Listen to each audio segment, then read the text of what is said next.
collection of diamond jewelry by PNG. कोल्हापुरात खूनसत्र कायम असलेलं पाहायला मिळतंय। आज कोल्हापुरातील आराम कॉर्नर परिसरात हातगाडी लावण्याच्या कारणावरून एका तरुणाचा चाकूने भोगसून खून झाल्याची घटना घडली आहे। इम्रान मुजावर असं खून झालेल्या तरुणाचं नाव आहे। इम्रान मुजावर याने संशयित आरोपीकडे 200 रुपये मागितले होते। तुला पैसे देतो, इकडे ये असे सांगून साईडला घेतले। त्यांनी त्याला चाकूने भोकसले।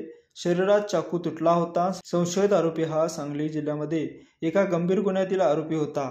ही घटना आज रात्री 8:30 वाजण्याच्या सुमारास घडल्याची समजते। संशयित आरोपी युसुफ अलम सजीद उर्फ दाजी याला जुना राजवाडा पोलिसांकडून ताब्यात घेण्यात आले।